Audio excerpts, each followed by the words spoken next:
World mapping की तीसरी class होगी आज, जिसमें बेसिकली हम पढ़ेंगे ऑस्ट्रेलिया।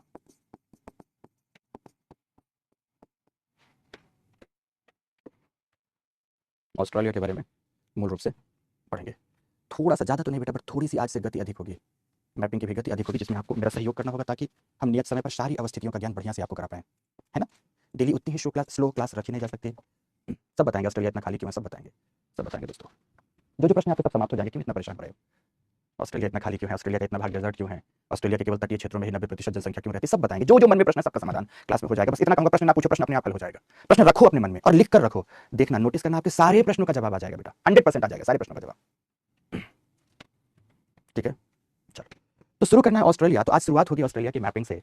कल हम लोगों ने ऑस्ट्रेलिया के बारे में एक बेसिक तौर पर इसकी अवस्थिति आदि हम लोग कल देख पाए थे। शब्द ऑस्ट्रेलिस का अर्थ ही होता है दक्षिण।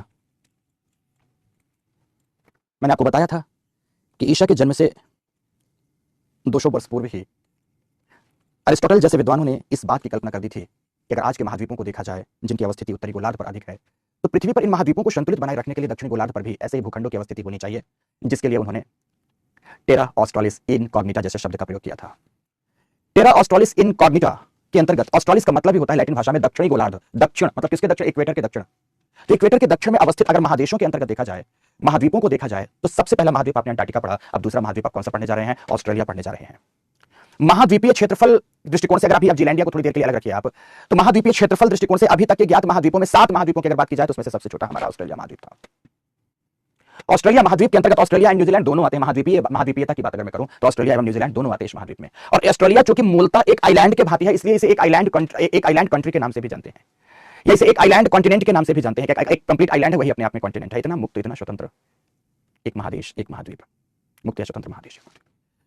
ऑस्ट्रेलिया का अगर मानचित्रण करोगे दोस्तों, तो मानचित्रण के क्रम में सबसे पहली बात हमने आपको बताया था कि ऑस्ट्रेलिया हमारा ऑस्ट्रेलेशिया का अंग है। अगर इसे ओशिनिया के संदर्भ में देखा जाए तो माइक्रोनेशिया, मेलानेशिया, पॉलिनेशिया के साथ ऑस्ट्रेलेशिया की अवस्थिति आती है और ऑस्ट्रेलेशिया का अंग है हमारा ऑस्ट्रेलिया। कल इतनी बात हो चुकी थी, ऑस्ट्रेलेशिया का अंग है हमारा ऑस्ट्रेलिया। और इसी ऑस्ट्रेलिया के बारे में अगर मैं बात करूं तो दोस्तों, ये आपको अवस्थिति जो दिख रही है, दिस वन अब है आपका कॉन्टिनेंट के स्थान पर कंट्री, ये आपको जो दिख रहा है ये है ऑस्ट्रेलिया। ऑस्ट्रेलिया की टेरिटरी के बारे में अगर आपको जानना है तो कुछ बेसिक सी बातें आपको बताना चाहूंगा दोस्तों। बेसिक सी बातें आपको बताना चाहूंगा कि हम लोगों ने अपने भौगोलिक इतिहास में यह पढ़ा है कि ऑस्ट्रेलिया की खोज कैप्टन जेम्स कुक ने की थी। यह बात अधूरी है। ऑस्ट्रेलिया की खोज बेसिकली 15वीं सदी में दोस्तों, इससे ही पहले तस्मान नामक एक नाविक ने की थी, जिसके नाम पर तस्मानिया आइलैंड है। जैसे आप कैप्टन जेम्स कुक के बारे में जानते हैं, वैसे ही कैप्टन तस्मान एवं उसके एक साथी ने इस महादेश की खोज की थी। उसने पहली बार बताया था कि विषुवत रेखा के पार दक्षिण पूर्व में एक बड़ा विशाल भूखंड अवस्थित है, जिस भूखंड के विषय में अभी हमें पर्याप्त जानकारी नहीं है। तस्मान ही पहला व्यक्ति था जो कि तस्मानिया को पार करता हुआ पूर्व की ओर जब गया, तो पूर्व की ओर जाने के क्रम में जैसे ही वह न्यूजीलैंड के आसपास पहुंचा तो न्यूजीलैंड का विवरण करता, न्यूजीलैंड की धरती पर उतरता उससे पहले यहां रहने वाली मूल जनजाति माओरी, सब बताएंगे कौन कौन कहां जनजाति रहती है, माओरी जनजाति ने उसका स्वागत धनुष बाण से किया और इतना जबरदस्त प्रहार किया कि तस्मान के 3 से 4 साथी वहीं मारे गए। तस्मान डर और भय के चपेट में आ वहां से तुरंत भागा और बोलता है कि ऑस्ट्रेलिया के भी पूर्व दक्षिण की ओर जाया जाए तो हमने एक भूखंड खोजा अवश्य है, लेकिन वहां खतरनाक लोग निवास करते हैं जो कि जैसे ही बाहर की दुनिया के लोग जाते हैं उन पर वह हमला कर देते हैं। तस्मान द्वारा बताए गए मार्ग का अनुसरण करता हुआ जब कैप्टन जेम्स कुक इस भाग पर पहुंचा, तो कैप्टन जेम्स कुक वह पहला व्यक्ति था जो बताता है कि ऑस्ट्रेलिया का पूर्वी एवं दक्षिण पूर्वी तटवर्ती भाग यूरोपियंस के रहने वालों के लिए बड़ा ही अनुकूल है, बड़ा ही मुफीद है, बड़ी ही जबरदस्त सी जगह है। क्योंकि उसने यूरोपियंस के रहने योग्य इस धरती को बताया था, इसलिए उसे इसका वास्तविक खोजकर्ता माना जाता है। कैप्टन जेम्स कुक ही था जो इसकी धरती पर उतरकर काफी दिनों तक इस धरती पर विचरण किया और विचरण करते हुए यहां रहने वाले एबोरिजिनल जनजाति, वहां हमने बताया कि माओरी है न्यूजीलैंड में, यहां मैं बता रहा हूं यहां एबोरिजिनल जनजाति है। दोनों को नस्लीय दृष्टिकोण से देखेंगे तो एक ही नस्ल के हैं, दोनों प्रोटो ऑस्ट्रेलाइड रेस से संबंधित हैं, बट यहां पर एबोरिजिनल जनजाति निवास करती थी, जिसे हम बिंदीबू के नाम से भी जानते हैं। बिंदीबू, ये सारे शब्द लिखाऊंगा, बस कान में शब्द मेरे अभी जाने देना। इसके साथ कुछ शाब्दिक नहीं, इशारे के आधार पर कुछ वार्तालाप करना शुरू करता है और इन तमाम बातों को जाकर यूरोप में बताता है कि वह भौगोलिक प्रदेश ऐसा है जहां पर निवास किया जा सकता है और यूरोपियंस के रहने योग्य है। लेकिन यह भी बताता है कि इस तट के आसपास एक विशालकाय पर्वत लगा है जिसके पार के विषय में अभी हमें पूर्ण जानकारी नहीं है। कैप्टन जेम्स कुक ये तमाम बातें बताता है बेटा। कैप्टन जेम्स कुक के बताए जाने के उपरांत यूरोपियन जत्था ऑस्ट्रेलिया की ओर पहुंचता है और ऑस्ट्रेलिया जो यूरोपियन प्रथम जत्था आया, बेसिकली उसमें ब्रिटेन के तमाम क्रिमिनल्स को लाया गया, जिसको हम लोग अपनी बोलचाल में कहते हैं तड़ीपार लोगों को लाया गया, अपराधियों को लाया गया, रेपिस्ट को लाया गया, समझ रहे, मर्डरर्स को लाया गया। जैसे हमारे यहाँ जो हीनियस क्राइम करते हैं उन्हें काला पानी की सजा दी जाती थी ब्रिटिश हुकूमत के समय पर, ठीक उसी प्रकार से जो यूरोप में हीनियस क्राइम करने वाले लोग थे उन्हें जहाज में डंप कर कहां भेज दिया गया? ऑस्ट्रेलिया भेज दिया गया। जब इन्हें ऑस्ट्रेलिया भेजा गया तो सुनते जाना ध्यान से कैसे यहाँ का समाज बदलता है, समाज में बदलाव आया। तो जब ये लोग आए तो मैंने आपको बताया कि इस पूरे तटीय क्षेत्र में यहाँ की मूल जनजाति एबोरिजिनल रहती थी। एबोरिजिनल रहती थी, जिसे हम बिंदीबू के नाम से जानते हैं, प्रोटो ऑस्ट्रेलाइड रेस से संबंधित थी, जिसका रंग श्यामल वर्ण है, जो काली रेस से संबंधित है, श्यामल वर्ण से संबंधित है। दोस्तों भारत की भी अधिकांश जनजातियां प्रोटो ऑस्ट्रेलाइड रेस से ही संबंधित हैं। Proto australoid race.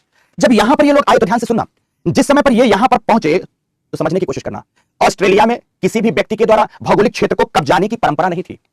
ऐसी कहानी सुना रहा हूं जो कि इतिहास के गर्तों में खोजोगे तब भी कठिनाई से मिलेगी। दोस्तों ऑस्ट्रेलिया की जनजातियों में भूखंड को कब्जाने का कोई प्रचलन नहीं था। यह अपने भौगोलिक प्रदेश से अपनी भौतिक जरूरतों को पूरा करने के लिए कहीं भी जाकर कंदमूल फलों का एकत्रण करते, शिकार करते, आखेट करते और आकर अपने अपने आशियाने में, इनका झोपड़ी हुआ करती थी, अपने अपने घरों में रुका करते थे, ठहरा करते थे, बच्चे पैदा करते थे, संततियां पैदा करते थे और संततियों का एक बढ़िया तरीके से इनका विकास हो रहा था।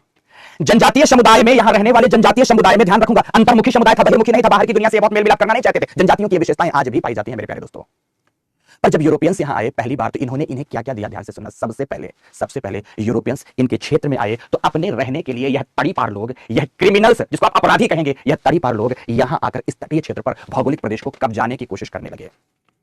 कब्जाने की कोशिश करने का मतलब ये अपने हाथे बनाते गए, अपने ठिकानों के आसपास अपनी बाउंड्री वॉल तैयार करते गए। बाउंड्री वॉल के रूप में नहीं थी, बाढ़ के रूप में भी थी, लेकिन बाढ़ तैयार करते गए ताकि इन्हें एक भौगोलिक सुरक्षित प्रदेश मिल सके। और ध्यान से, यहां रहने वाले लोगों को इन्होंने उसमें श्रमिक के रूप में काम कराया। घरों को बनाने के संदर्भ में, बाढ़ तैयार कराने के संदर्भ में, आरंभ में यहां के मूल निवासियों को इन्होंने श्रमिक बनाया। और श्रमिक भी कैसा, इनसे बलात् श्रम करवाया। बलात् श्रम को ही हम, जिसमें उनके श्रम के मुताबिक अर्थ भुगतान ना करते हुए बलात् श्रम कराया जाए, जिसे हम बेगारी कहते हैं। तो इन्होंने यहां निवास करने वाले लोगों से बेगारी कराई। बेगारी के बदले कोड़ों से पीटा, डंडों से पीटा, जो लोग नहीं माने तो गोलियों से भूना, क्योंकि यह चोर, लुटेरे, मर्डरर्स जिसे मैं कहूंगा, हत्यारे तथा बलात्कारी लोग, तमाम लोगों ने इनके साथ एक रहम नहीं किया, क्योंकि इनकी चरित्र, इनके स्वभाव ठीक वैसे थे जैसे ये वहां से आए थे। इन्हें पीटा, ये डर के मारे यहां से भागना तो चाहते थे, लेकिन इन जनजातियों को भी बहुत ज्यादा आंतरिक भौगोलिक क्षेत्र के विषय में आरंभ में ज्ञान नहीं था। शब्द आरंभ को अंडरलाइन करना मौखिक रूप से, आरंभ में ज्ञान नहीं था। आगे बताऊंगा। ये जनजातियां जो यहां रह रही थी तो इस भौगोलिक प्रदेश के जलवायविक दशाओं को अपनी तरफ से पूर्णतः एडॉप्ट कर चुकी थी, अनुकूलित कर चुकी थी। यहां पर रहने वाले जीव आदि के साथ, वनस्पतियों आदि के साथ यह पूर्णतः अनुकूलित थे। अनुकूलित वातावरण में यह बैक्टीरिया वायरस के साथ भी अनुकूलित थे, जिसकी प्रतिरोधक क्षमता इनमें विकसित हो चुकी थी। लेकिन जब यूरोपियंस यहां आते हैं तो यूरोपियंस के आगमन के साथ यूरोप की बैक्टीरिया एवं वायरस भी इनके पास आते हैं। हुपिंग कफ बीमारी आती है, चिकन पॉक्स बीमारी आती है, स्मॉल पॉक्स जैसी बीमारी आती है। तमाम प्रकार की बीमारियां यूरोप से यहां आती हैं। और जब यूरोपीय लोग इनके संपर्क में आए तो इन लोगों को भी यूरोपीय बीमारियां लगने लगी। और दोस्तों यूरोपियंस को उन बीमारियों की औषधि का ज्ञान था, लेकिन यह हत्यारे, लुटेरे, चोर, बलात्कारी इन सब को मरने के लिए छोड़ दिए। ध्यान से मेरी बात को बहुत ध्यान से सुनना बेटा। जिन्हें सुनने पर बुरा लगे तो बहुत अच्छी बात है, आप जानो कि ये चरित्र से ऐसे ही थे, ये केवल मरने के लिए छोड़ दिए। ऐसा कहा जाता है कि 10 सालों में ही इनके आगमन के उपरांत बीमारियों के प्रकोप से यहां रहने वाली यहां की एबोरिजिनल जनजाति की जनसंख्या बीमारियों के कारण आधी बची। दोस्तों आधी बची, बिल्कुल रेड पॉक्स जैसी बीमारी भी थी बेटा, आधी जनसंख्या बची। अब आगे बात करना चाहूंगा। समय के साथ जब ये अपनी भौतिक जरूरतों को पूरा करने के लिए अधिक से अधिक भौगोलिक प्रदेश को कब्जाने लगे तो जनजातियों की जरूरतें निश्चित रूप से हानित हुई, हतोत्साहित हुई। जनजातियों ने इनसे लड़ना शुरू किया कि यार ये तो गलत सी बात है, यार ये तो गलत सी बात है, हमारे भौगोलिक प्रदेश में आकर ये तो हमें ही यहां का श्रमिक बना दिया, यहां का दास बना दिया, यहां का गुलाम बना दिया और हमारे ऊपर ही अत्याचार करते हैं। तो दोस्तों मैं आपको बताना चाहूंगा कि 18वीं सदी में लगभग 100 वर्षों का एक लंबा संघर्ष किसके बीच शुरू हुआ, यहां की ब्लैक एंड व्हाइट रेस के बीच शुरू हुआ।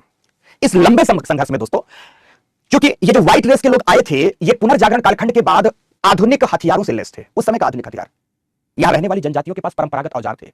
उन परंपरागत औजार जिनसे ये शिकार आदि किया करते थे, उसी से लड़ना जानते थे। लेकिन दोस्तों इनके पास बंदूकें थी, इनके पास गोलियां आ चुकी थी, जिसका प्रयोग भी ये करना शुरू कर चुके थे गोरी रेस के लोग, गोरी नस्ल के लोग। ये गोरी नस्ल के लोगों ने उस संघर्ष में इनकी संख्या को ड्रास्टिकली कम कर दिया, अर्थात काली नस्ल के लोगों को अत्यधिक रूप से मारा। दोस्तों कुछ लोग जान बचाकर, ध्यान से सुनते जाएं, कुछ लोग जान बचाकर यहां ऑस्ट्रेलिया के इस भाग में बेटा एक ऊंची सी पर्वत श्रृंखला है, वलित पर्वत श्रृंखला है, जिसको कहते हैं ग्रेट डिवाइडिंग रेंज। मैपिंग कराएंगे ध्यान से। ग्रेट डिवाइडिंग रेंज को पार कर यह पश्चिम की ओर भागना शुरू किए और पश्चिम की ओर भागते हुए यह सब South Australia, North Australia and West Australia के आसपास भागकर कहीं कहीं, जिसको कहते हैं यत्र तत्र बिखर जाना। ऐसा नहीं है कि यूरोपियंस ने इनका पीछा यहां भी नहीं किया, यूरोपियंस ने इनका पीछा यहां भी किया, लेकिन यहां की जो एक्सट्रीम क्लाइमेटिक कंडीशन थी, ऑस्ट्रेलिया का 65% से अधिक पश्चिमी पठारी प्रदेश मरुस्थल है, दुनिया का दूसरा बड़ा मरुस्थल है, जिसे हम वेस्टर्न ऑस्ट्रेलियन डेजर्ट के नाम से जानते हैं। दोस्तों ये पूरा प्लेटू है, पठार है, ये ऑस्ट्रेलियन प्लेटू का हिस्सा है, लेकिन ये पठारी प्रदेश है कैसा, मरुस्थल है। ये जनजातियां इस मरुस्थलीय क्षेत्र की ओर भागी, जल के अभाव में और उच्च गर्मी के कारण यह गोरी नस्ल के लोग यहां तक आरंभ में नहीं पहुंच पाए, इन्हें वापस लौटने पड़ा। तो इसलिए यहां रहने वाली जनजातियां भटकती इन क्षेत्रों में बिखर कर अपने कुछ घरौंदे बनाकर रहने लगी। और वहां भी चरम जलवायु दशाओं में, मरुस्थलीय प्रकृति में, जल के अभाव में उनकी भी संख्या में फिर से बहुत अधिक कमी आई। दोस्तों कमी आने के साथ धीरे धीरे यह यहां कुछ ब्लॉक्स में रहने लगे, लेकिन धीरे धीरे उत्तर की ओर शिफ्ट हुए और आज इनकी सर्वाधिक जनसंख्या इस भौगोलिक प्रदेश में है। सर्वाधिक जनसंख्या अगर देखी जाए तो इस भौगोलिक प्रदेश में है। अगर ऑस्ट्रेलिया के मानव समुदाय में देखेंगे आप दोस्तों, तो लगभग 90% जनसंख्या आज यहां व्हाइट रेस के लोगों की है और केवल 10% जनसंख्या ही यहां के मूल रूप से एबोरिजिनल्स की शेष बची है। उस 10% में भी आपको बताना चाहूंगा, 10% में भी एबोरिजिनल की लगभग 93% पॉपुलेशन यहां डार्विन नगर के आसपास अर्नहेम लैंड में रहती है। तो शेष 3% जनसंख्या Western Desert, North Territory, South Territory आदि में बिखरी हुई पाई जाती है। अर्थात मूल रूप से आज जो यहां की मूल जनसंख्या एबोरिजिनल थी वो कहां पाई जाती है? इस नॉर्थ टेरिटरी के उत्तरी इस प्रायद्वीपीय क्षेत्र में, जिसे हम अर्नहेम लैंड के नाम से जानते हैं, यहां रहते हैं। यह भी आपको बताना चाहूंगा कि ऑस्ट्रेलिया की 90% टोटल जनसंख्या, ब्लैक एंड व्हाइट दोनों को मिला दो, टोटल जनसंख्या की 90% जनसंख्या यहां के पूर्वी तटों पर अवस्थित, ये जो पूर्वी तटों पर अवस्थित कुछ महत्वपूर्ण नगर हैं, कौन कौन से नगर हैं सबकी बात करूंगा, पूर्वी तटों पर अवस्थित और यहां पर अवस्थित ये जो तटीय मैदान है, इन तटों के आसपास रहती 90% जनसंख्या। आपको बताना चाहूंगा ऑस्ट्रेलिया की 90% जनसंख्या ऑस्ट्रेलिया की केवल 3% भौगोलिक प्रदेश में निवास करती है। फिर से सुनते जाना, ऑस्ट्रेलिया की 90% जनसंख्या यहां के 3% भौगोलिक क्षेत्र में अर्थात तटीय मैदानों के आसपास संकेंद्रित है और शेष 10% जनसंख्या संपूर्ण भौगोलिक प्रदेश में बिखरी है। पर 10 में से भी 7% जनसंख्या यह कार्पेंट्रिया की खाड़ी है, कार्पेंट्रिया की खाड़ी के तटीय भागों में निवास करती है। यहां चरम जलवायु दशाओं, प्रतिकूल भौगोलिक परिस्थितियों के कारण ऑस्ट्रेलिया का यह समस्त भाग लगभग खाली का खाली है, लगभग खाली का खाली है दोस्तों। तो यहां कितने प्रकार की नस्लीय लोग रहते हैं? मूलतः 2 प्रकार के नस्लीय लोग रहते हैं। आज भी ऑस्ट्रेलिया की कुल जनसंख्या लगभग 2.6 करोड़ के आसपास है बेटा, कुल जनसंख्या 2.6 करोड़ के आसपास है आज भी ऑस्ट्रेलिया की कुल जनसंख्या। तो आप ये भी कह सकते हैं कि ऑस्ट्रेलिया की जनसंख्या में अधिक वृद्धि क्यों नहीं हो पा रही है? कारण है बेटा, ध्यान से सुनते जाना। कारण है प्रतिकूल जलवायु दशाएं, मरुस्थलीय प्रकृति, जलवायु दशाएं, चरम ग्रीष्मकाल दोस्तों, उष्णकटिबंधीय चक्रवातों का तटीय प्रभाव, तटीय क्षेत्र में बाढ़ एवं चक्रवातों की आपदा, आंतरिक क्षेत्रों में मरुस्थलीय आपदाएं आदि इतनी चरम है कि यहां पर जनसंख्या वृद्धि की अनुकूल दशाएं है ही नहीं, अनुकूल दशाएं है ही नहीं। तथापि ऑस्ट्रेलिया के आज इस संपूर्ण भौगोलिक प्रदेश में, आज इस संपूर्ण भौगोलिक प्रदेश को अगर आप देखोगे तो ऑस्ट्रेलिया देखो कितने राज्यों में विभाजित है। एक तरफ से अगर आप देखेंगे तो politically Queensland, New South Wales, Victoria, Tasmania, ये आइलैंड बट ऑस्ट्रेलिया का पार्ट है, Tasmania, South Australia, West Australia and Northern Territory, मतलब Northern Australia, Northern Australia. Australia कुल मिलाकर आज इन 7 भागों में विभाजित है बेटा, 1 2 3 4 5 6 7, इन 7 टेरिटरीज में विभाजित है, जिनको हम लोग प्रोविंस कहते हैं, प्रांत कहते हैं। ऑस्ट्रेलिया का संपूर्ण भौगोलिक प्रदेश इन 7 प्रांतों में विभाजित है, 7 प्रांतों में विभाजित है। अब आगे देखते चलेंगे। इन 7 प्रांतों में विभाजित ऑस्ट्रेलिया की अगर भौगोलिक दशाओं को देखा जाए तो कौन कौन सी प्राप्त होती हैं, कहां प्राप्त होती हैं, इसे भी हमें समझना चाहिए। जो चित्र लास्ट में लगाएं क्या, दिस वन, ये है ऑस्ट्रेलिया बेटा। तो ऑस्ट्रेलिया के बारे में कुछ और भी आपको समझाना चाहूंगा बेटा, ऑस्ट्रेलिया के एक फिजिकल मैप की तरफ ले जाना चाहूंगा और अब आप काम शुरू करेंगे मेरे साथ साथ। ऑस्ट्रेलिया को आपको बता दूं अगर कि ऑस्ट्रेलिया को पॉलिटिकली तो आप 7 राज्यों में या 7 प्रांतों में विभाजित अवश्य करते हैं, लेकिन दोस्तों आपको फिर से बताना चाहूंगा कि अगर भूभौतिक दृष्टिकोण से देखेंगे तो ऑस्ट्रेलिया कितने भागों में बटा है? मूलतः 4 भागों में बटा है। ये कुछ मेरा अपना विभाजन भी है, जिसमें से सबसे पहला आता है पूर्वी तटीय मैदान। दूसरे नंबर पर भूभौतिक दृष्टिकोण से ऑस्ट्रेलिया का विभाजन लिखाना चाहूंगा। दूसरे नंबर पर आपको बताऊंगा दोस्तों कि इसमें आएगा पूर्वी ईस्टर्न हाईलैंड, मतलब पूर्वी उच्च भूमि, जहां पर आपको बता दूं कि ग्रेट डिवाइडिंग रेंज है। तो तीसरे नंबर पर है सेंट्रल लोलैंड, अर्थात मध्यवर्ती निम्न भूमि। तो चौथे नंबर पर आता है पश्चिमी पठार पूरा का पूरा मरुस्थल है, तो आप लिख भी सकते हैं पश्चिमी मरुस्थल। ऑस्ट्रेलिया भौगोलिक दृष्टिकोण से कुल 4 भागों में विभाजित किया जाता है, 4 भागों में विभाजित करने का मतलब कौन कौन सा है? Eastern coastal plain, eastern highland, central lowland and western प्लेटू। Australia मूलतः इन 4 भौगोलिक प्रदेशों में विभाजित है। पर भूभौतिक प्रदेश अगर बात करें तो भूभौतिक प्रदेशों में एक और भूभौतिक प्रदेश आता है, ऑस्ट्रेलियाई मानसून क्षेत्र या coastal region of Carpentaria, Gulf of Carpentaria. पर कोई बात नहीं है, गल्फ ऑफ कार्पेंट्रिया को अभी मैं अलग करके आपको नहीं दिखाऊंगा। तो इन चारों भौगोलिक प्रदेशों की मैपिंग करने से पूर्व आपको क्या करना होगा दोस्तों? सभी के सभी एटलस में है, सबके पास आज तो एटलस है ना बेटा, तो एटलस में सभी आओ। एटलस में जहां पर ऑस्ट्रेलिया दिया हुआ है वहां पर आइए, ऑस्ट्रेलिया एंड ओशिनिया जो भी दिया होगा, फिजिकल एंड पॉलिटिकल। मैपिंग करना शुरू करेंगे और मैपिंग करने के साथ एक जादू देखेंगे। पूरा ऑस्ट्रेलिया याद कराऊंगा अभी आधा घंटा में, देखना पूरा ऑस्ट्रेलिया बताऊंगा भाई। ऑस्ट्रेलिया के रिजल्ट का कारण बेटा सब बताऊंगा। मैंने कहा ना कि मत पूछो प्रश्न, अगर तुम्हारे हर प्रश्न का जवाब ना दे दिया तो मैं पढ़ाना बंद कर दूंगा। और बोल दो जो तुम सोच सकते हो, हर प्रश्न का जवाब दे दूंगा बेटा। पर ऑस्ट्रेलिया का डेजर्ट कैसे बना, ये कैसे, अभी किस चीज को बताया कैसे बना, अभी तो केवल मानव समुदाय को बताया, ऑस्ट्रेलिया की खोज को बताऊं, मैपिंग कर लो, सबके कारण बताऊंगा कैसे कौन बना। पढ़ तो लो बेटा, पढ़ तो लो। नहीं पढ़ो तो फिर डांट खाओगे, फिर बोलोगे सर आप बहुत डांटते हो, तो डांटूंगा फिर ऐसे बेटा। मैं ये बिल्कुल नहीं कर सकता कि आपके कमेंट्स बंद करा दो, क्योंकि मुझे कमेंट्स चाहिए आपके कि कहीं कोई प्रॉब्लम तो नहीं आ रही है। पर खामखा के प्रश्न पूछने के लिए ये कमेंट स्क्रीन मेरे सामने नहीं है, ये चैट पैड आपके लिए नहीं है। ऐसा पढ़ना है तो अच्छे से पढ़ना है बेटा। और जब मैं बार-बार बोल रहा हूं कि लिख लो प्रश्न जो आपके मन में आए, साइड में कॉपी तो होगी ना, तो लिखने में कोई प्रॉब्लम, हाथ नहीं टूटेगा। अब ऑस्ट्रेलिया आपके सामने आ गया, जैसा जैसा मैं बोलूं वैसा वैसा आप करेंगे बेटा, जैसा जैसा मैं बोलूं वैसा वैसा करने की कोशिश करो, एकदम करो। आप मत सोचना कि सर क्या बोल रहे हैं, जो बोल रहे हैं आप वो कर डालो एक बार, आपको लाभ होगा या नहीं थोड़ी देर के लिए मत सोचो। तो सबसे पहले आप ऑस्ट्रेलिया का पॉलिटिकल मैप देखो, पहले फिजिकल मत देखना, चलो देखो पॉलिटिकल मैप, जो मन करे देखो, उत्तर से दक्षिण, पूर्व से पश्चिम, क्लॉकवाइज डायरेक्शन में, एंटी क्लॉकवाइज डायरेक्शन में, रैंडम मत देखना, कुछ व्यवस्था से देखना, या कि उत्तर से दक्षिण देखना, पूर्व से पश्चिम देखना, या कि क्लॉकवाइज डायरेक्शन में एक पॉइंट पकड़ के देखना, या एंटी क्लॉकवाइज डायरेक्शन में देखना, एक व्यवस्था जरूर बनाकर रखना। ऐसा कुछ आकाश जब तुम लाए थे बेटा क्रिस्टोफर कोलंबस और वास्को डी गामा के यात्राओं के ठीक उपरांत दक्षिण महादेशों, आकाश तुम्हारे लिए बता रहा हूं, बाकी बच्चे मैपिंग करते रहे। दक्षिण महादेशों की यात्राओं पर यूरोपियंस लोग निकले। आशीष फिर थोड़ा ब्राइटनेस कम करो कि कम है आज, पक्का पूरी कम है, ब्राइटनेस कम है बेटा, ये मैप अब इतना ही दिखेगा, ब्राइटनेस कम है, ऑलरेडी कम है।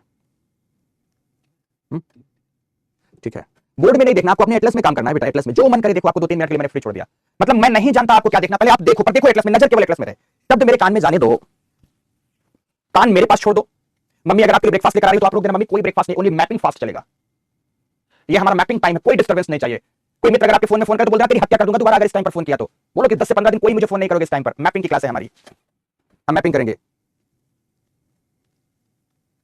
फिर से बोलना चाहूंगा, पॉलिटिकल अगर आपने देख लिया, जो मन किया वो देखा आपने, मैं कराऊंगा मैपिंग, पहले देखो, आदत डालो आप, फिर उसके बाद आप फिजिकल मैप देखो। अब चलो सभी के सभी फिजिकल मैप में आ जाओ, उसी पेज में, उसी पेज में फिजिकल मैप में आ जाओ। सारी बातें बताऊंगा, सबके कारण बताऊंगा, सबके परिणाम बताऊंगा, सबकी महत्ता बताऊंगा, सब बताऊंगा, तभी तो क्लास होगी ना पूरी बेटा। क्यों इतना अधीर हो रहे हो? चलो फिजिकल मैप जो मन करे देखो, जैसा मन करे देखो, लेकिन देखो जरूर व्यवस्था से देखना, व्यवस्था से देखना।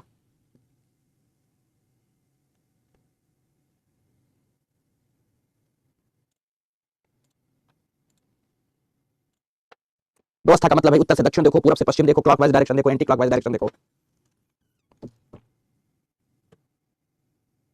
शशि चौहान बिल्कुल पक्का बेटा, करंट अफेयर्स की क्लास आप अपनी स्वयं कंप्लीट करो, पर न्यूज में रहे स्थानों की हम जरूर जानकारी आपको दे देंगे।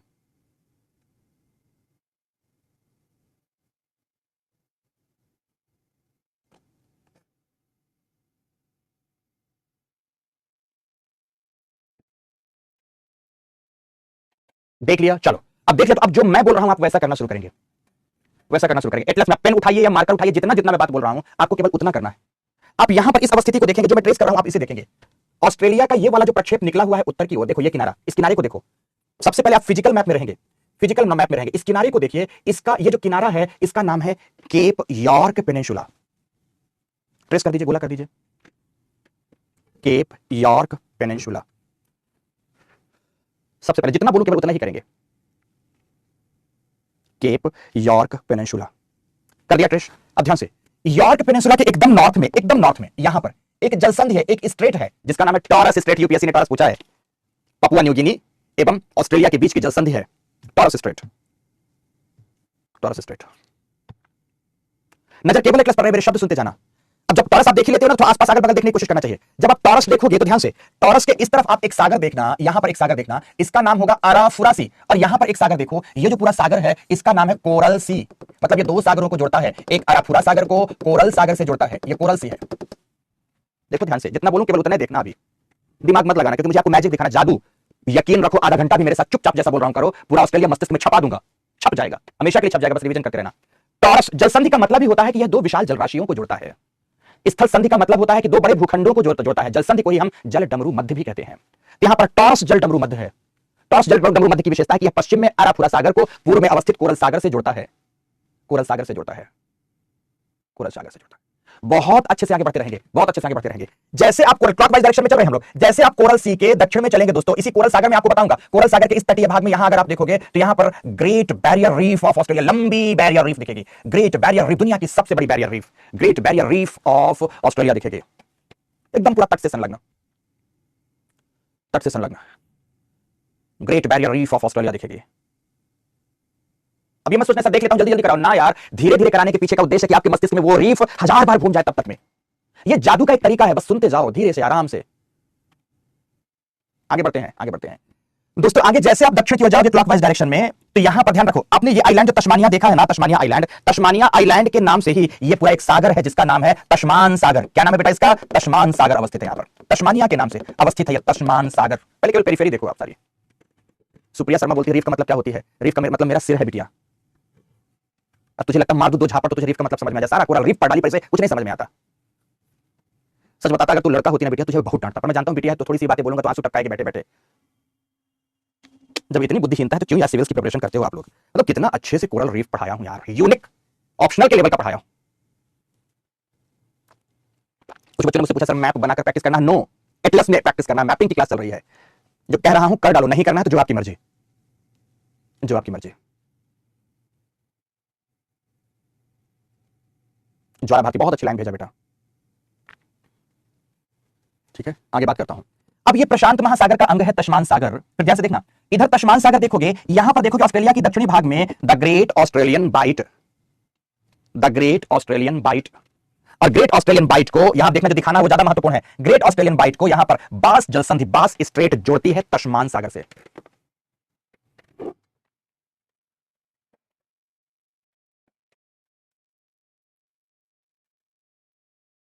फिर से बोलना चाहूंगा, तस्मान सागर को ऑस्ट्रेलियन बाइट, याद करो समुद्र विज्ञान जिस दिन पढ़ाता हूं उस दिन सबसे पहले बताता हूं महासागर क्या है, सागर क्या है, खाड़ी क्या है, और खाड़ियों के मैं 4 वर्ग आपको पढ़ाता हूं, creek, gulf, bay and bight. तो एक बाइट आप ये देखो, द ग्रेट ऑस्ट्रेलियन बाइट, दुनिया की सबसे बड़ी बाइट में से एक ऑस्ट्रेलियन बाइट।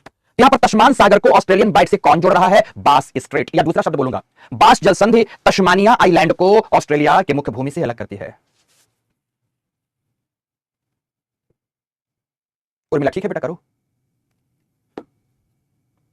फिर से बोलूंगा मैं, बाइट खाड़ी है लेकिन बृहद खाड़ी है, यहां पर बास स्ट्रेट फिर से जल डमरू मध्य है या जलसंधि है, जो कि इन दोनों को जोड़ती है, जो कि इन दोनों को जोड़ती है। तो दूसरी बात भी बताऊं, यह तस्मानिया को विक्टोरिया से अलग कर रही है, ऑस्ट्रेलिया से अलग कर रही है। जिस तरह टॉरस के यॉर्क पेनिनसुला को पपुआ न्यू गिनी से अलग कर रहा था, ठीक उसी तरह से बास स्ट्रेट तस्मानिया को ऑस्ट्रेलिया से अलग कर रहा। दो आपने जलसंधियां देखी, उत्तर में आपने देखा टॉरस और दक्षिण में देखा बास।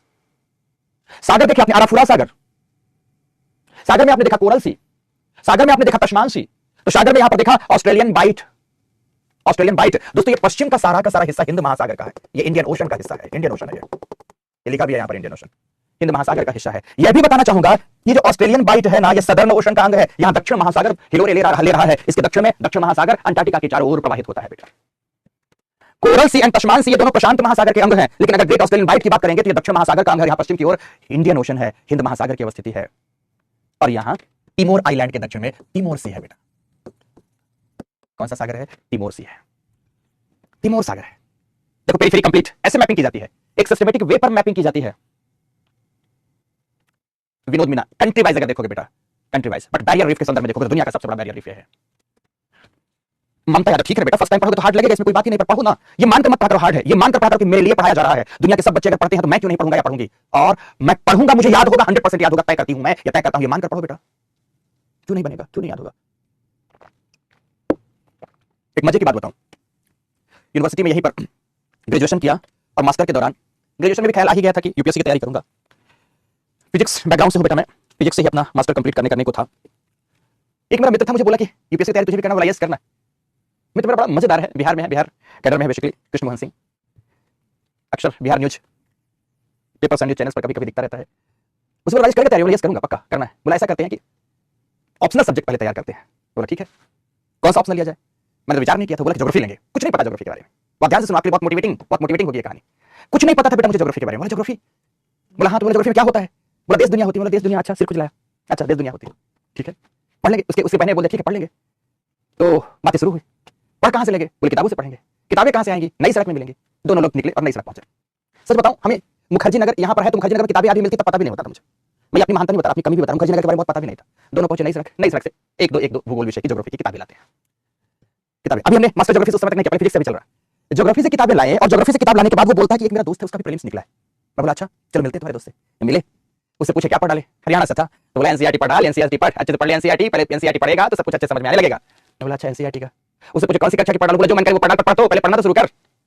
फिर हम लोग भागे एक बुक शॉप वाले के पास, यही पटेल चर्च के सामने क्रिश्चियन कॉलोनी है, उसके सामने बहुत सी बुक शॉप्स हैं दिल्ली में, गए लाए एनसीईआरटी, कुछ मिली, कुछ ना मिली, कुछ ना मिली। देखिएगा पुरानी किताब मिलती है बेटा, नई सड़क में किताबें, बड़ी किताबों की दुकान थी, अब तो किताब बहुत डिस्पर्स हो गई, और जगह मिलती बुक शॉप्स, वहां से लाए बेटा एनसीईआरटी, पढ़ा ले एनसीईआरटी। फिर उससे मैं बोला कि मैं घबराता भैया, क्योंकि बहुत रफ बोलते थे हरियाणा के लोग, ऐसे बोलते बोले भैया, तो मुझे भैया मत बोल, सीधा मेरा नाम लिया कर, तेरा भैया नहीं हूं। बोला अच्छा भाई साहब तो क्या नाम है आपका, मैंने नाम पूछा, नाम दिया, मैंने बोला कि मैंने पढ़ा एनसीईआरटी। बोला कुछ किताबें भी पढ़ के ऐसे ही भागेगा घूमेगा, बाकी घूमने से तुम्हारा आईएएस हो चुका है। मैंने बोला अभी मैंने आईएएस की तैयारी की ही कहां है कि हो चुका है भाई साहब, बड़ा डांटता था भाई। मैंने पूछा कौन सी किताबें पढ़ा, तो बोलता जा किताब आपकी बुक शॉप पे जा, उससे पूछ मुझे ज्योग्राफी पढ़ना, ऑप्शनल लेना, खुद ही बता डालेगा सारा। दोस्तों किताबें लाए और पढ़ना शुरू किया, और एक बात मानकर शुरू किया, आप ध्यान रखना कि ये मेरे हाथ में एक पुस्तक है, इसमें जो लिखा है अगर इसे पढ़कर लोग आईएएस बनते हैं तो राजेश में से इस चैलेंज को स्वीकार करता है कि इस पुस्तक में लिखी हुई एक एक लाइन मुझे भी तैयार होगी। कोई कुछ समझ नहीं किया बेटा, और दोस्तों सच बताऊं उस किताब की लाइन बाय लाइन मस्तिष्क में फीड किया, मस्तिष्क में फीड किया ही ना, परवीन पीटी नहीं निकला था बेटा, क्योंकि पीटी अभी दिया नहीं था। सुनते जाना ध्यान से। और जब उसको पढ़ डाला, उसी समय की बात है, दिल्ली स्कूल ऑफ इकोनॉमिक्स के ज्योग्राफी डिपार्टमेंट से एंट्रेंस एग्जाम के आधार पर मास्टर के कोर्सेज होने थे, तो कृष्ण मोहन सिंह के ही साथ हमने मास्टर कोर्सेज के लिए वहां पर एडमिशन लिया। फिर दिशाएं और दशाएं बदल गई दोस्तों, फिर बदल के चली गई। मेरे कहने का मतलब है बिटिया कि जिस विषय के बारे में कुछ नहीं जानती हो और ठान बस लो, कि अब ये विषय हमारा होगा, तो चैलेंज करते हैं तुम्हारे लिए, मैं अपने तरफ से चैलेंज करता हूं कि वो विषय की लाइन बाय लाइन तुम्हें याद हो जाएगी, लाइन बाय लाइन। और वो एक दौर था कि जब ऑप्शनल भी हुआ करता था प्रीलिम्स के अंतर्गत, पेपर करके आए थे, तो मेरी पेरिफेरी में आस पास कोई लड़का उस लेवल तक अटक भटक कर भी नहीं पहुंचा था, अटक भटक कर भी नहीं पहुंचता था, वो परफॉर्मेंस होता था। एकदम नया सब्जेक्ट था मेरे लिए भी, ये नहीं जानकारी थी कि ज्योग्राफी होता क्या, आज ज्योग्राफी ही मेरा जीवन है। फिर कोशिश करने लगा, पूछी जाए पेरिफेरी में अवस्थित सागरों को पूछा जाए, तो एक तरफ से शुरू करेंगे, Arafura Sea, Torres Strait, Coral Sea, Tasman Sea, Bass Strait, Australian Bight, Indian Ocean, Timor Sea. फिर से बोल रहा हूं, अराफुरा सी, जल्दी से, Arafura Sea, Torres Strait, Coral Sea, Tasman Sea, Bass Strait, Australian Bight, Indian Ocean and Timor Sea. यह है periphery of Australia, यह है पेरिफेरी ऑफ ऑस्ट्रेलिया। अब एक बच्चा नहीं देखेगा एटलस की तरफ, सब मेरी ओर देखो, एक बच्चा नहीं देखेगा, अभी पेरिफेरी की बात करता हूं, जल्दी से मुझे मेरी तरफ देखना शुरू करो। एटलस की ओर नजर नहीं होना चाहिए, ऑस्ट्रेलिया की पेरिफेरी बोल रहा हूं, तिमोर सी, इंडियन ओशन, देखने की कोशिश करो, उल्टा बोल रहा हूं ताकि उधर की वजह से रटा वैसा ना जाए। Timor Sea, Indian Ocean, Australian Bight, Bass Strait, Tasman Sea, Coral Sea, Torres Strait and Arafura Sea. फिर से बोलूंगा, भटका भटका कर बोलूंगा, फिर से बोलूंगा, भटका भटका कर बोलूंगा, पर पहले एक बार फिर से आ जाओ। Torres Strait, Arafura Sea, Timor Sea, Indian Ocean, Great Australian Bight, Bass Strait, Tasman Sea, Coral Sea, Tasman Sea, Coral Sea. फिर से बोलना चाहूंगा, देखने की कोशिश करो, एटलस में नजर नहीं जाएगी, सभी के सभी देखो, अराफुरा सी, एटलस में नजर नहीं, अब अपने नयनों पर देखो, अपने मस्तिष्क पर देखो, अराफुरा सी, तस्मान सी, Indian ocean, coral Sea, Torres Strait, Timor सी, बास स्ट्रेट, ऑस्ट्रेलियन बाइट। फिर से बोलूंगा, मुझे लगता है दिखने लगेगा, Indian ocean, Pacific ocean, Indian ocean, Pacific ocean, Pacific ocean के दो अंग, उत्तर में कोरल सी, दक्षिण में तस्मान सी। दक्षिण महासागर के उत्तरी अंग के रूप में अवस्थित ऑस्ट्रेलियन बाइट बास स्ट्रेट द्वारा तस्मान सी से जुड़ी। इंडियन ओशन उसके नॉर्दर्न पोर्शन में तिमोर सी एंड अराफुरा सी। मिल गई पेरिफेरी, याद हो गया पेरिफेरी सभी को। तो अब चलो शुरू करते हैं और अंदर की बातों को, शुरू करते हैं अंदर की और बातों को, ध्यान से। आप यहां अगर मानचित्र में देखोगे तो मानचित्र में ये जो यॉर्क पेनिनसुला आपने देखा है, केप यॉर्क पेनिनसुला, देखा कि नहीं देखा, देखा कि नहीं देखा। यॉर्क पेनिनसुला से एकदम जुड़ी हुई एक खाड़ी है जिसे कहते हैं गल्फ ऑफ कार्पेंट्रिया। अरे अभी पूरा पूरा ऑस्ट्रेलिया, अभी तो केवल पेरिफेरी देखा है, जादू होगा पूरा ऑस्ट्रेलिया याद होगा। अभी रुको तो आप, क्या देखा आपने, gulf of Carpentaria, Gulf of कार्पेंट्रिया, मिल गया गल्फ ऑफ कार्पेंट्रिया। देखो गल्फ ऑफ कार्पेंट्रिया आपने देखा और यहां यॉर्क पेनिनसुला देखा, और गल्फ ऑफ कार्पेंट्रिया के ठीक पश्चिम में ये वाला भौगोलिक प्रदेश देखोगे जहां पर डार्विन नगर अवस्थित है, इसे कहते हैं Arnhem Land, Arnhem Land, Arnhem Land, atlas में नजर, Arnhem Land, Arnhem Land. Just wait, भारत में रिमोट भी जुगाड़ से चलते हैं, ठोंकने पर चलते हैं। बढ़ूं आगे मैं, अर्नहेम लैंड, कार्पेंट्रिया की खाड़ी, यॉर्क पेनिनसुला, एक क्रम से आपने देखा। आगे बढ़ता हूं, ये जैसे आप नीचे यॉर्क पेनिनसुला से नीचे आओगे, नोटिस करना, यहां पर नोटिस करना, ये जो आपने कोरल रीफ देखी है, कोरल रीफ से लगा हुआ यहां पर ग्रेट डिवाइडिंग रेंज की अवस्थिति है बेटा। ऑस्ट्रेलिया की सबसे लंबी और सबसे ऊंची पर्वत श्रृंखला, एकदम ईस्टर्न कोस्ट से लगी ग्रेट डिवाइडिंग रेंज। दक्षिण की तो पूरा यहां तक ग्रेट डिवाइडिंग रेंज जाएगी, ऐसा नहीं कि इतनी बस है, पूरी जाएगी, पूरी ग्रेट डिवाइडिंग रेंज है, ग्रेट डिवाइडिंग रेंज। बहुत अच्छे से आपको कुछ और मजे की बात बताऊंगा, यूपीएससी के दो क्वेश्चन बताने जा रहा हूं, दो क्वेश्चन। ग्रेट डिवाइडिंग रेंज की सर्वोच्च चोटी, ध्यान से देखना, हाईएस्ट पीक, पूरे ऑस्ट्रेलिया महाद्वीप की सबसे ऊंची चोटी है यहां पर माउंट कोत्सियुस्को। देखो एटलस में माउंट कोत्सियुस्को, माउंट कोत्सियुस्को नहीं पूछा यूपीएससी, क्या पूछा आपको बताने जा रहे हैं। ग्रेट डिवाइडिंग रेंज ऑस्ट्रेलिया की सबसे ऊंची चोटी है माउंट कोत्सियुस्को, देख लिया ना आपने। अब ध्यान रखो, माउंट कोत्सियुस्को के पास आपके पास अब दो एटलस होंगे, एक होगा ऑक्सफोर्ड और एक होगा ब्लैक स्वान। ऑक्सफोर्ड वाले देखेंगे यहां दक्षिण में उनके पास एक पर्वत होगा जिसको कहते हैं स्नोवी माउंटेन, दक्षिण में यह पर्वत होगा जिसका नाम होगा स्नोवी, स्नो शब्द से बना snowy mountain, snowy Mountain and snowy river के बारे में पूछा यूपीएससी ने। किसके बारे में पूछा है, snowy Mountain and snowy river के बारे में पूछा है। आदित्य बताएंगे बेटा, कैनबरा भी कोई नगर में नहीं बता रहा, नगर भी पढ़ाऊंगा, पर पहले आप फिजिकल प्रॉपर्टीज पढ़ो, स्नोवी माउंटेन। और इसी तरह से ब्लैक स्वान वाले बच्चे देखेंगे, ब्लैक स्वान वाले बच्चे देखेंगे यहां पर जहां माउंट कोत्सियुस्को है, यहां पर एक पर्वत श्रृंखला है, ये ग्रेट डिवाइडिंग रेंज का ही पार्ट है जिसको कहते हैं Australian Alps. UPSC Australian Alps भी पूछा, सदर्न अल्प्स भी पूछा है, तो पहले यहां ऑस्ट्रेलियन अल्प्स, ऑस्ट्रेलियन अल्प्स देखो बेटा, ऑस्ट्रेलियन अल्प्स देखो। आपने अभी क्या देखा, यहां आओ, अर्नहेम लैंड देखा, बोर्ड की ओर आओ मेरी तरफ, अर्नहेम लैंड देखा, गल्फ ऑफ कार्पेंट्रिया देखा, यॉर्क पेनिनसुला देखा, ग्रेट डिवाइडिंग रेंज देखा, इसकी हाईएस्ट पीक माउंट कोत्सियुस्को देखा। यहां पर ग्रेट डिवाइडिंग रेंज के दक्षिणी भाग को दो नामों से जानते हैं, एक स्नोवी माउंटेन है, एक स्नोवी माउंटेन है, एक स्नोवी माउंटेन है, तो दूसरा है ऑस्ट्रेलियन अल्प्स। बेसिकली माउंट कोत्सियुस्को की अवस्थिति सही मामले पर ऑस्ट्रेलियन अल्प्स में है, एक में ऑस्ट्रेलियन नहीं, ऑक्सफोर्ड में ऑस्ट्रेलियन अल्प्स नहीं है, ब्लैक स्वान में दिया है ऑस्ट्रेलियन अल्प्स। मैं इसीलिए दो एटलस हमेशा बोलता हूं, क्योंकि एक एटलस पूरी बातें क्लियर, हालांकि दो एटलस भी मैं जितनी बातें बताता हूं तो पूरी बातें नहीं क्लियर करते, पर जब दो एटलस होते हैं तो बहुत सारी बातें तो हो जाती हैं क्लियर। ये लो, कुछ बच्चे ऑस्ट्रेलिया की कैपिटल मुझसे पूछने लगे। उल्लू। ऑस्ट्रेलिया की कैपिटल है दिल्ली, न्यू दिल्ली। ओके, फिर से सुनना। Arnhem Land, Gulf of Carpentaria, York Peninsula, Great Dividing Range. Great Dividing Range में Mount Kosciuszko, Snowy Mountain, Australian Alps, और ऑस्ट्रेलियन अल्प्स के पास आसपास फिर आ जाओ आप बास स्ट्रेट में, बास जलसंधि में, जिसे आप देख चुके हो। और बास जलसंधि के बाद देखो आइलैंड तस्मानिया, और तस्मानिया में देखो यहां पर एक पर्वत है जिसका नाम, एक पर्वत है दोस्तों यहां पर जिसका नाम है माउंट ओशा।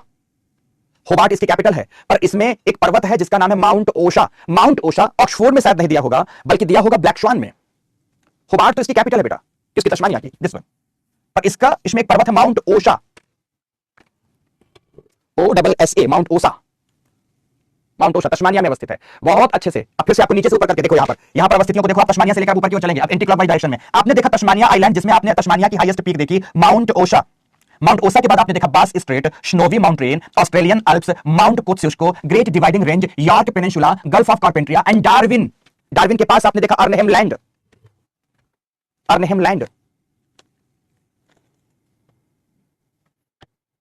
Arnhem land.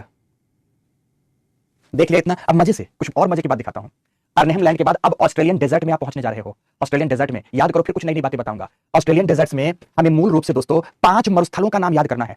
5 मरुस्थलों का नाम याद करना है। अब देखना गजब का पूछा यूपीएससी ने कि नहीं, देखा, देखना। आकाश नहीं पता। ओके, देखो यहां पर इसके ठीक नीचे, अर्नहेम लैंड के ठीक नीचे अवस्थित है तनामी डेजर्ट, तनामी मरुभूमि। 5 मरुभूमियों को दिखाता हूं।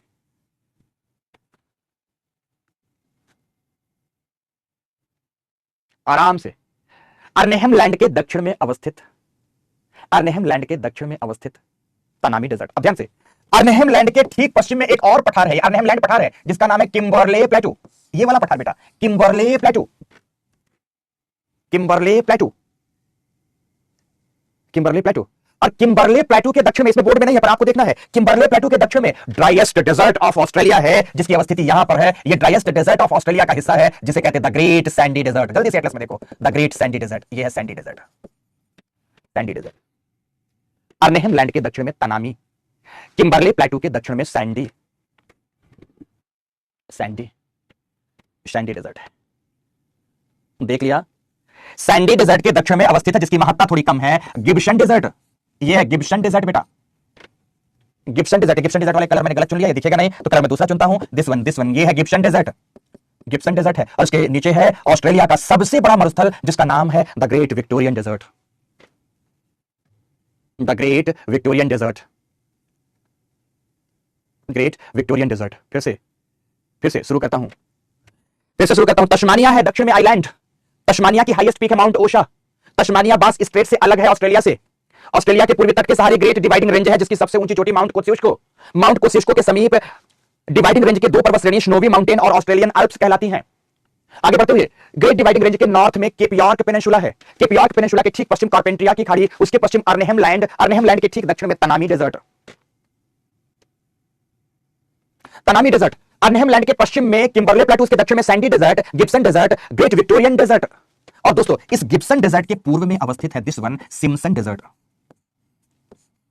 गिब्सन, ये पहला मरुस्थल, दूसरा मरुस्थल, तीसरा मरुस्थल, चौथा मरुस्थल, 5वां मरुस्थल। ये 5 मरुस्थल मिलकर के the Great Western Desert of Australia कहलाते हैं। ऑस्ट्रेलिया में 5 मरुस्थलों का नाम याद करना है आपको। Tanami Desert, Great Sandy Desert, Gibson Desert, Simpson Desert, ये सिम्सन है, और विक्टोरियन डेजर्ट। 5 मरुस्थल। मस्तिष्क में बैठाओ, चलो जल्दी से। वेस्टर्न ऑस्ट्रेलियन प्लेटू पूरा मरुस्थल है। क्यों मरुस्थल है कारण नहीं बताया, केवल अवस्थिति दिखा, कारण भी बताऊंगा।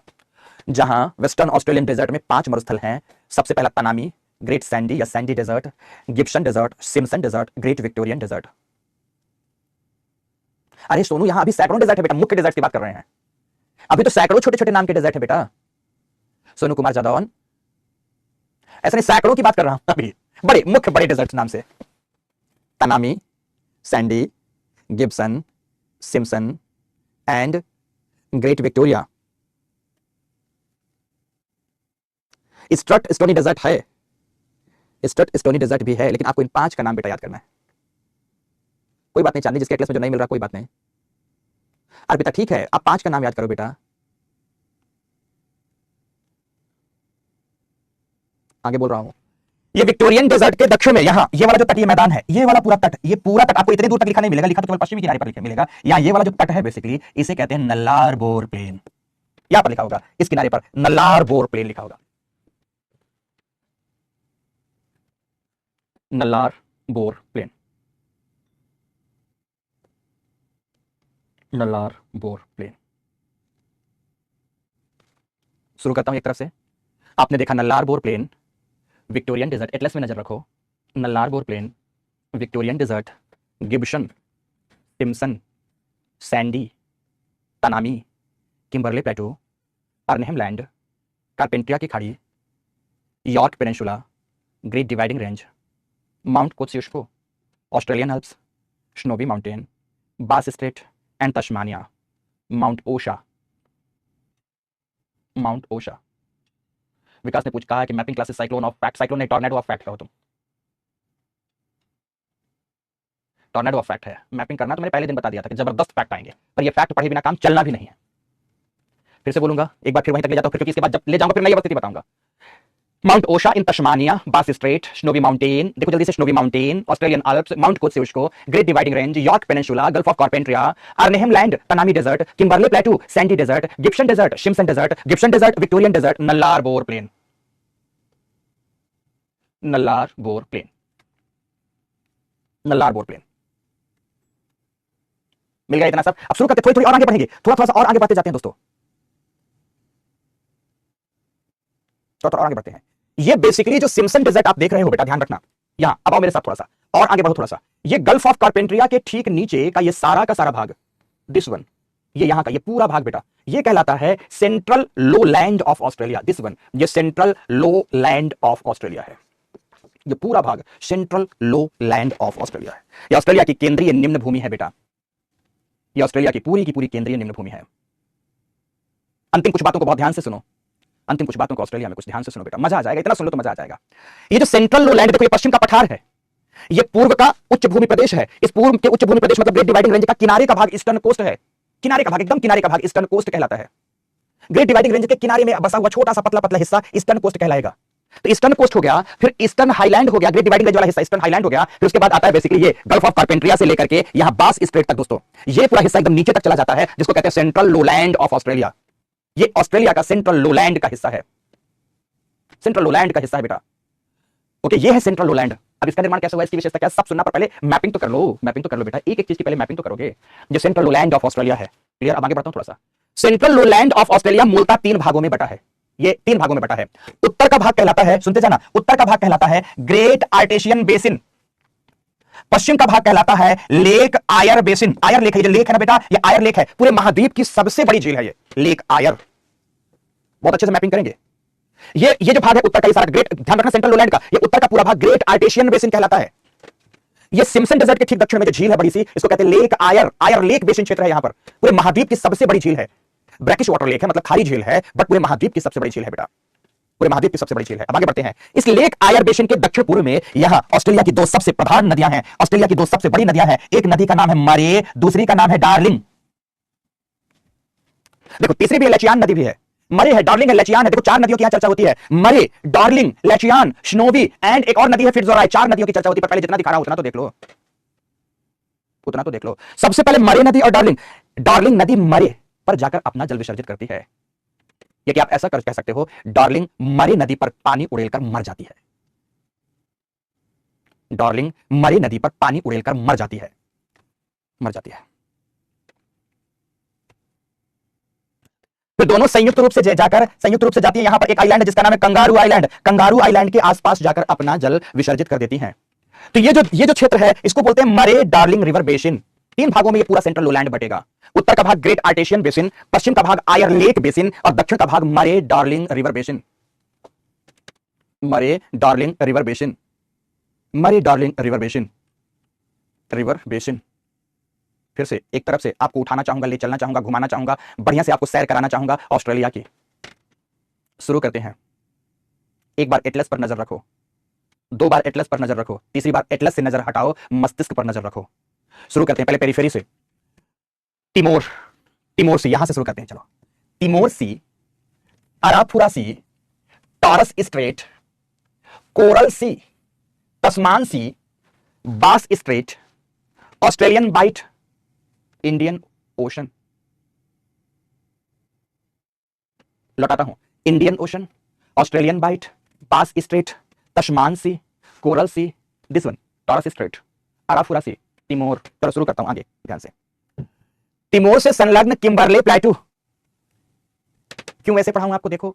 तिमोर से संलग्न Kimberley Plateau, Arnhem Land, Gulf of Carpentaria, Gulf of Carpentaria, York Peninsula, Great Dividing Range, Mount Kosciuszko, Australian Alps and Snowy Mountain, Bass Strait and Tasmania, Tasmania में अवस्थित माउंट ओशा, तस्मानिया के उत्तर में फिर से बास स्ट्रेट, बास straight के नॉर्थ में मरे एंड डार्लिंग रिवर बेसिन, मरे एंड डार्लिंग रिवर बेसिन, मरे एंड डार्लिंग रिवर बेसिन के पश्चिम में लेक आयर, आयर झील, लेक आयर बेसिन, इनके उत्तर में Great Artesian Basin, Great Artesian Basin, Great Artesian Basin के उत्तर में पहुंचे तो Gulf of Carpentaria, Arnhem Land, Tanami Desert, बढ़ो एकदम fast, Gulf of Carpentaria, Arnhem Land, Tanami Desert, Kimberley Plateau, Sandy Desert, Gibson Desert, Simpson Desert, Gibson Desert, Victorian Desert, Victorian Desert, Nullarbor Plain, Nullarbor Plain, Nullarbor Plain.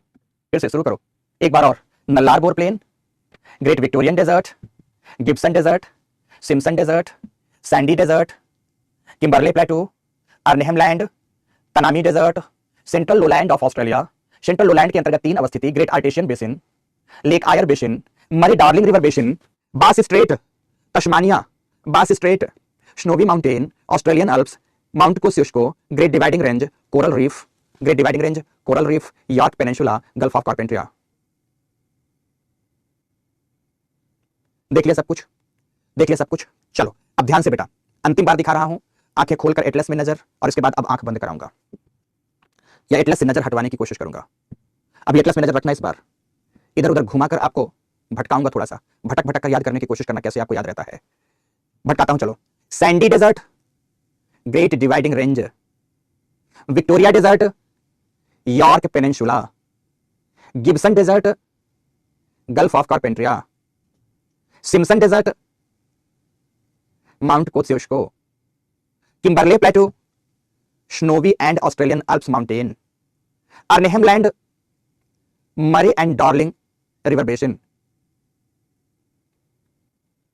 फिर से Eyre Lake Basin, Nullarbor Plain, Artesian Basin, Mount Ossa, Mount Ossa. Last बार, last बार, last बार में क्या देखेंगे, चलिए। The Great Rift, sorry, the Great Barrier Reef of Australia, the Great Australian Bight, Gulf of Carpentaria, Bass Strait, Arnhem Land, Tasmania Island, Kimberley Plateau, Torres Strait, Victorian Desert, Arafura एवं Timor Sea, Nullarbor Plain, Tasman Sea, Great Dividing Range, Sandy Desert, Simpson Desert, Murray Darling River Basin, Gibson and Tanami Desert, Eyre Lake Basin, Eyre Lake Basin, Kangaroo Island, Cape York Peninsula, Cape York Peninsula. चलो अब Atlas की तरफ से नजर हटाओ, अब जादू वाली बात पर आते हैं। एटलस से नजर हटाओ, आंखें बंद करो, केवल मेरी ओर देखो। कंगारू झुके, पता है बेटा, ये कंगारू आइलैंड, ये छोटा आइलैंड, ये कंगारू आइलैंड है, कैंगरू आइलैंड, बताया बेटा। 2 खाड़ियां यहां पर, ये वाली खाड़ी बेसिकली स्पेंसर की खाड़ी और ये एनकाउंटर की खाड़ी, इनके बीच में यहां पर कंगारू आइलैंड है। ठीक है, पक्का बताया बेटा। आकाश आनंद, बहुत अच्छी बात है बेटा। चलो सोनिया ने लिखा सर सब कुछ याद हो गया। चलो अब इस बार आंखें बंद करो, केवल मेरी ओर देखो, एटलस पर नजर बिल्कुल नहीं होनी चाहिए। तो शुरू करते हैं ग्रेट सैंडी डेजर्ट से, शुरू करते हैं Great Sandy Desert, Gulf of Carpentaria, Murray and Darling River Basin, Gibson Desert, Arnhem Land, Simpson Desert, Victorian Desert, Tanami Desert, Kimberley Plateau, Lake Eyre Basin, Cape York Peninsula, Great Artesian Basin, Great Artesian Basin, Great Dividing Range, Gulf of Carpentaria, Snowy Mountain and Australian Alps, Mount Kosciuszko, Nullarbor Plain, Torres Strait, Timor Sea, Arafura Sea, Coral Sea, Great Barrier Reef of Australia, Bass Strait, Tasmania Island, the Great Australian Bight, Mount Ossa, Murray Darling River Basin, Eyre Lake Basin, Great Artesian Basin, Gulf of Carpentaria, Arnhem Land, Kimberley Plateau, Tanami Desert, Sandy Desert, Gibson Desert, Simpson Desert, Victorian Desert, Nullarbor Plain, Australian Bight, Nullarbor Plain, Australian Bight. बस ये है दोस्तों Australia की प्रमुख भौतिक अवस्थितियां। जल्दी से बताओ कितने लोगों को जादू का असर नजर आया, ऑस्ट्रेलिया की फिजियोग्राफी आपको आपके आंखों में बस गई, ऐसे कितने बच्चे हैं? अब मेरी नजर कमेंट्स पर होगी। आइलैंड नहीं मिला, वाह, यस हो गया। में कोई भी घटना घटित हो आपको पता ना चले, ऐसा हो सकता है क्या? 100% आपको हर चीज याद होने लगेगी दोस्तों। अब आप न्यूज सुनोगे और पढ़ोगे ना तो आपका देखने का, न्यूज सुनने का नजरिया बदल चुका होगा, यकीन रखो, ऐसा बता रहा हूं आपको सब। ठीक है, तो चलो शुरू करते हैं। ऑस्ट्रेलिया के बारे में लिखना है दोस्तों, बहुत ध्यान से ऑस्ट्रेलिया के बारे में लिखो लिखो ऐसा। चलो भाषाई दृष्टिकोण से, जब 7 महाद्वीपों की बात है, जो किताबों में भी चर्चा, पहले उनकी बात करते हैं। लिखो, ऐसी भाषा का प्रयोग करता हूं। अभी तक ज्ञात 7 महाद्वीपों में से, अब लिखना है, अभी तक ज्ञात 7 महाद्वीपों में से क्षेत्रफल की दृष्टि से सबसे छोटा, क्षेत्रफल की दृष्टि से सबसे छोटा ऑस्ट्रेलिया एक द्वीपीय महाद्वीप एवं देश है। एक द्वीपीय महाद्वीप एवं देश है। पूर्ण विराम लिखो। यह आज से लगभग 35-40 मिलियन वर्ष पूर्व तक, आज से लगभग 35-40 मिलियन वर्ष पूर्व तक गोंडवाना लैंड के इंडो ऑस्ट्रेलियन प्लेट का हिस्सा था। इंडो ऑस्ट्रेलियन प्लेट का हिस्सा था। पूर्ण विराम लगाएं, लिखो। उसके उपरांत, इस कालखंड के उपरांत, उसके उपरांत यह इंडियन प्लेट से विखंडित होकर, आज की अवस्थिति को प्राप्त कर पाया, आज की अवस्थिति को प्राप्त कर पाया। पूर्ण विराम लगाकर मकर रेखा इसके लगभग मध्य से गुजरने के कारण इसे ट्रॉपिकल कॉन्टिनेंट, उष्ण महाद्वीप के नाम से जाना जाता है। उष्ण महाद्वीप के नाम से जाना जाता है। पूर्ण विराम लगाएं, लिखें। ऑस्ट्रेलिया का लगभग 2/3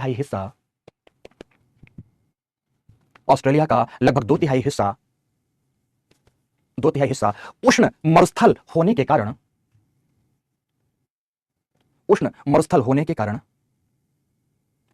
इसे प्यासी धरती का देश कहा जाता है। ऑस्ट्रेलिया को क्या कहेंगे? प्यासी धरती का देश कहा जाता है। प्यासी धरती का देश कहते हैं। पूर्ण विराम लिखिए। ऑस्ट्रेलिया, चेंज करते हुए लिखेंगे, ऑस्ट्रेलिया महाद्वीप की खोज का श्रेय कैप्टन तस्मानिया नाम इसी से पड़ा है, कैप्टन तस्मान एवं जेम्स कुक को जाता है। कैप्टन तस्मान एवं जेम्स कुक को जाता है। पूर्ण विराम लिखें। इनके आगमन के दौरान यहां निवास करने वाली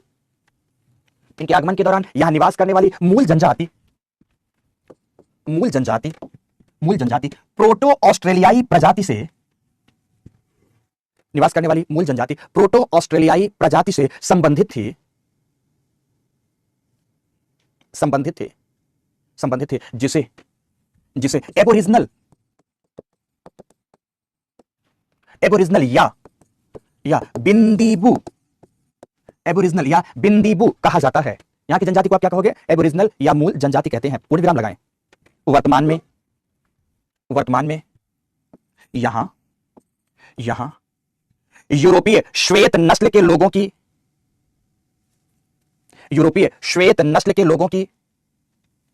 की जनसंख्या 87 से 90% तक है, 87 से 90% तक है, जबकि जबकि एबोरिजिनल के साथ साथ अन्य देशों के एबोरिजिनल के साथ साथ अन्य देशों के निवासियों की संख्या 11 से 13% तक है। 11 से 13% तक है। ये व्हाइट रेस है, ये श्वेत नस्ल है, ठीक है ना, ये श्वेत नस्ल के लोग हैं, और ये कौन से हैं, ये ब्लैक रेस है, काले नस्ल के लोग हैं, ठीक है ना, ब्लैक नस्ल के लोग हैं। पूर्ण विराम लगाएंगे। फिर क्या लिखेंगे, लिखें एबोरिजिनल या बिंदुबू का प्रमुख संकेंद्रण कारपेंट्रिया खाड़ी के पश्चिम में अवस्थित कारपेंट्रिया खाड़ी के पश्चिम में अवस्थित अर्नेहम लैंड में है। अर्नेहम लैंड में, ये डार्विन नगर है बेटा, यहां पर, ठीक है ना, अर्नेहम लैंड में, आप कह सकते हो डार्विन नगर के समीप, अर्नेहम लैंड में है। पूर्ण विराम लगाकर कुछ मात्रा में पश्चिमी मरुस्थलीय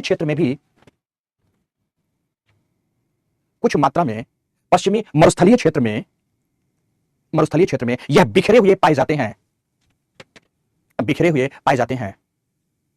लगभग 12-13% में 10% तो यही है, 2-3% यहाँ पश्चिमी मरुस्थल में है। लिखें इनकी प्रमुख आर्थिक क्रिया, ये क्या करते हैं, तो इनकी प्रमुख आर्थिक क्रिया आखेट एवं खाद्य संग्रहण के साथ साथ जो कारपेंटर खाड़ी के आसपास रहते हैं मछली पकड़ेंगे, आखेट एवं खाद्य संग्रहण के साथ साथ मत्स्यन है, मछली पकड़ेंगे, मत्स्यन है। पूरी ध्यान लगाओ। लेकिन वर्तमान में ऑस्ट्रेलिया के खनन क्षेत्रों में, जो यहां के खनन क्षेत्र है, कौन से क्षेत्र वो मैं बताऊंगा, ऑस्ट्रेलिया के खनन क्षेत्रों में यह श्रमिकों का कार्य भी करते हैं। ऑस्ट्रेलिया के खनन क्षेत्रों में श्रमिकों का कार्य करते हैं। पूरी ध्यान लगाओ। पहला चेंज करो, लिखो ऑस्ट्रेलिया की, पहला चेंज करते हुए लिखना, ऑस्ट्रेलिया की 90% जनसंख्या का संकेंद्रण, 90% जनसंख्या का संकेंद्रण केवल 3% तटीय मैदानों के प्रमुख नगरों में है। शेष 10% जनसंख्या पश्चिमी पठार एवं उत्तरी पठार में बिखरी हुई है। इसीलिए ऑस्ट्रेलिया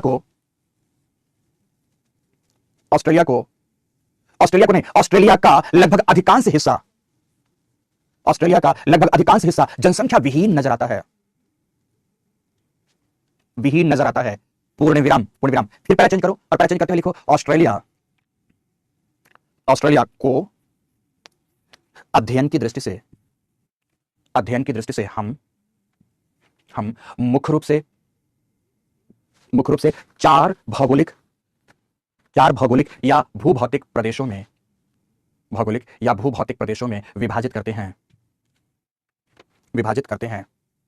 लिखो नंबर वन पूर्वी तटीय मैदान,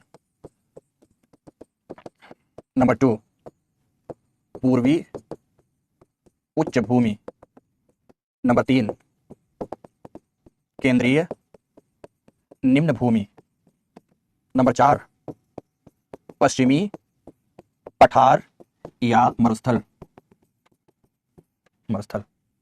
ठीक है, लिख दिया ना। पहला चेंज करते हुए लिखो राजनीतिक दृष्टिकोण से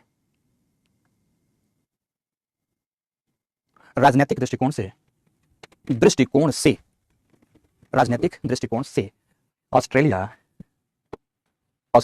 एक ब्रिटिश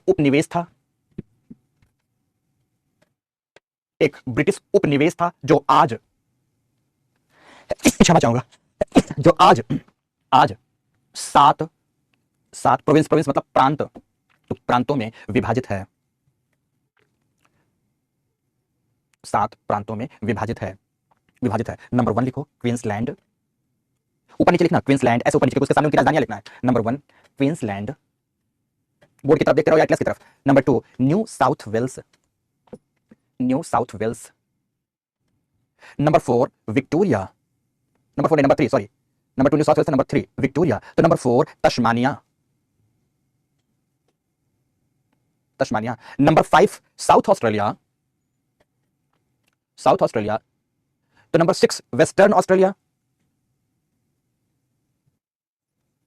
और number 7 Northern Territory. Northern Territory, Territory. अब बोर्ड की ओर पहले एक बार बेटा देखो, इस बोर्ड की ओर देखो। यहां अगर आप देखोगे, बहुत ध्यान से देखना, इसकी कैपिटल्स जब इतना ही है तो आराम से कैपिटल याद हो सकती है। जो क्वींसलैंड है इसकी कैपिटल है ब्रिस्बेन, न्यू साउथ वेल्स की कैपिटल है सिडनी, और पूरे ऑस्ट्रेलिया की कैपिटल कैनबरा है, जो कि यूनियन टेरिटरी के रूप में काम करती है, जिसको आप ऑस्ट्रेलियन कैपिटल टेरिटरी कहते हैं। ये कैनबरा है दोस्तों, कैनबरा है, ठीक है ना। मैंने आपको बताया था कि वहीं ऑस्ट्रेलियन अल्प्स के गिरिपादीय क्षेत्र पर अवस्थित है, फुटहिल क्षेत्र पर अवस्थित है, ठीक है। फिर उसके बाद यहां पर विक्टोरिया की कैपिटल मेलबोर्न है, क्रिकेट प्रेमियों का नगर है, मेलबोर्न में खूब क्रिकेट होते हैं, खूब लोग जानते होंगे। तस्मानिया की राजधानी होबार्ट है, साउथ ऑस्ट्रेलिया में यहां एडिलेड है, और इसके बाद जो वेस्ट ऑस्ट्रेलिया है पर्थ है, और नॉर्थ ऑस्ट्रेलिया में डार्विन है। ये राजधानियां तो सारी जितनी आपने टेरिटरी लिखी है सबके सामने राजधानी लिख दीजिए, सबके नाम लिख दीजिए। Brisbane, Sydney, Melbourne, Hobart, Adelaide, Perth and Darwin. Basically अगर फॉर्मूले के रूप में देखते हैं तो इसे कहते हैं, ध्यान रखना, BSc, MA, PhD, BSc, MA, PhD. अब ध्यान से, बी से हो गया ब्रिस्बेन,